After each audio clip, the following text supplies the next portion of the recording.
Hello, Syngap land. My name is Michael Graglia, and this is episode 72 of Syngap 10, your 10-minute weekly briefing on everything you need to know about Syngap 1. The last two episodes were rich in important information that you should probably go and listen to if you haven't already. Listen to 70 and 71. But today, I'm just going to tell you about yesterday and today, because they were exceptional days with a lot of fascinating meetings, and I just want to share them with you. And I'm going to move too quickly because they were so rich. Yesterday, I was on my way over to Rarebase to talk to them about our evolving partnership because we're going to phase 2 with them, as I talked about in last episode, and there's a lot of moving parts. But on my way out the door, the phone rang, and it was a family from Greece who'd been trying to get a hold of me for a couple of days, and we start talking. And long story short, for reasons that I don't fully understand, they got their little girl sequenced, but they were not able to get a diagnosis. And this happens because different labs use different references and have different decisions about the mutation, whatever. They went and saw a doctor in the US, and the doctor looked at their whole exome sequencing data and said, this mutation and this mutation worry me, and I think you should get properly diagnosed. They go back to Greece. Nobody will diagnose them. And in the absence of a diagnosis, they can't get therapies and they can't get meds written for their little girl. And I'm talking to them because I'm like, is it Syngap? Is it not Syngap? And they start describing the behaviors and the eye rolls, and I said, well, how's the sleep? And they said, we haven't slept in 10 years. And I was like, yeah, you have an unmedicated 10-year-old Syngapian. That makes perfect sense. And I'm looking at these mutations, and these mutations are, one of them is a Syngap frame shift, right? And we all know, those of you paying attention, a frame shift is one of the two kinds of protein truncating variants, frame shift and nonsense. It's kind of a no-brainer. I mean, I'm not a doctor, I'm not a geneticist, I'm sure it's more complicated than that, but I'm looking at this and it says frame shift, and I'm like, this is so weird. So I forward the case to a couple of our SAB members and CAB members, and by the end of that call, a geneticist on our team had already forwarded the parents a consent to get them enrolled and agreed to review their West data. So this is one of the best pediatric epilepsy geneticists there is, period.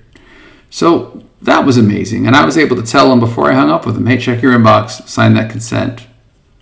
We're gonna deal with this. And then today I woke up to emails from clinicians in Europe who had said, yeah, it is an interesting case, Mike, and we'll do a telehealth from our country to theirs. So that was I was feeling great. I was like, this is amazing. And my heart was really going out to this poor child who hasn't been diagnosed for 10 years because of a technical glitch, because I guess all genetic testing labs are not created equal. But the point for us as a broader community is how many more of those little girls are out there? How many kids are so sick that their parents have gotten genetic testing in whatever country they're in, and just because the lab is looking at things differently, we still don't have a diagnosis? How crazy is that? So then I go to Rarebase. Wonderful meeting with the team at Rarebase, thinking about how we're going to communicate what we're doing and talk about phase 2, where we're going to take some hits from phase 1 and we're going to test them in patient-derived neurons. And that was just a super exciting meeting. So I come home from that, I'm working away, and different things are happening, whatever. But then I learn about another Syngapian who was taken advantage of. It's a horrible story, and it's not my story to tell, but it really sort of stop me cold in my tracks, because it's the fear of every parent of a disabled child, right? That someone out there takes advantage of your loved one and does inappropriate things. And I heard that story and I was like, oh. And when I have the good news stories like I had yesterday morning with the Greek family, I get excited and I get motivated. But when I hear heartbreaking things like that, I get motivated, right? What if we can get a medicine made that helps these kids who can't talk? What if we can improve their judgment so it's not as easy to take advantage of them? I think that's possible. And I want that. And I need that drug for my kids so that when I die, I'm not terrified about what's going to happen to Tony. It was a really big day. It was just a lot going. Also yesterday, I meant to say this, Stoke and Acadia reached out and they said, hey, Mike, of course we're going to sponsor your meeting. Here's the amount, and put us down for whatever. And thank you, Stoke and Acadia, for that. But they're going to be sponsoring our meeting on December 1st, and I'm so looking forward to that. So we have a scientific meeting on Thursday, December 1st, and a family meeting on Friday, December 2nd. And I'm really excited to have, I think 40 people have already signed up for the family meeting. I'm so excited to have everybody together in the same room, building this powerful community that has already achieved so much and will achieve a lot more, because we've got a lot of work to do, my friends. We got a lot of work to do, my friends. And then today was round 2. So I woke up to a bunch of emails about cell lines. So here's the deal with Rarebase. Step 1, they did a screen in healthy neurons and they found some hits. Step 2, they're going to test those hits in patient-derived neurons.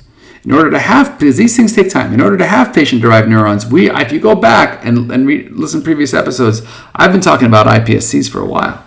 So we made iPSCs for, I think, 7 or 8 patients with Rarebase.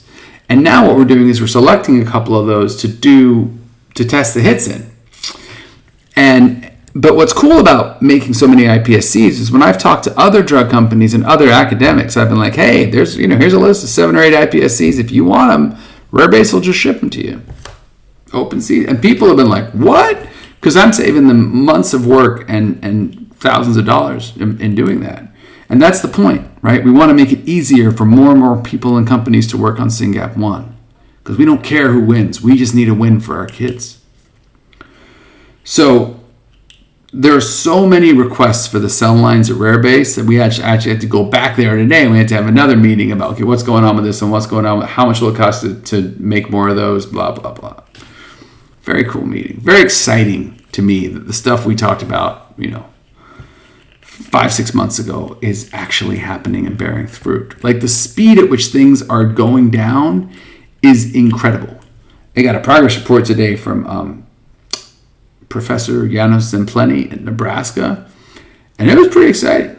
Not my place to talk about it right now in greater detail, but pretty exciting stuff. And that grant we just made 6 months ago. So it's incredible. And then the other thing that warmed my heart is I turned around later today and I see there's a fundraiser for a little girl in Ukraine who's got Syngap, a 6-year-old little girl in a war zone.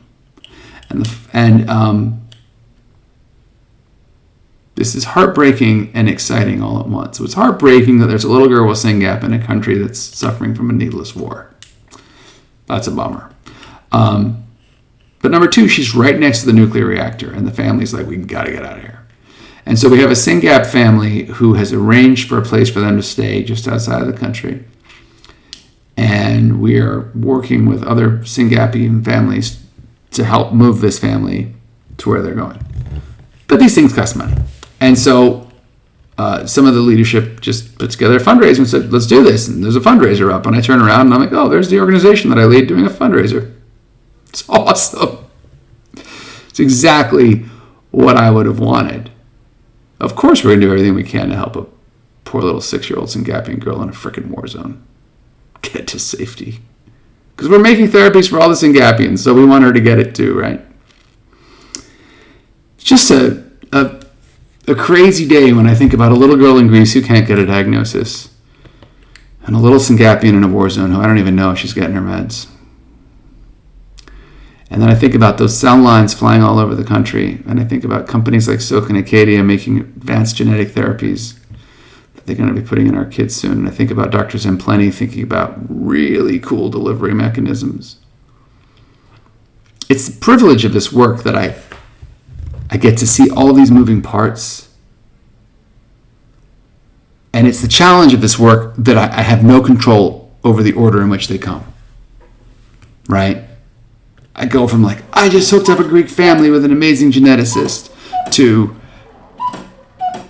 I got to figure out a bunch of logistics with Rarebase, to, oh my God, I can't believe that happened, I feel terrible, to 30 other things.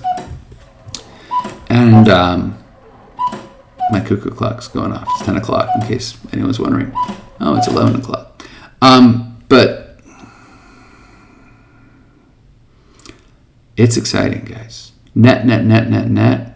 This organization is helping kids with Syngap, families caring for Syngapians, and it's aggressively investing in the future to make it better. I'm so damn proud of the work we're doing right now. The team, from Lauren to Pavel to everybody else, it's amazing. It's amazing. And if you're part of this community, you should feel proud and happy. And if you're not part of this community, jump on in. The water's fine.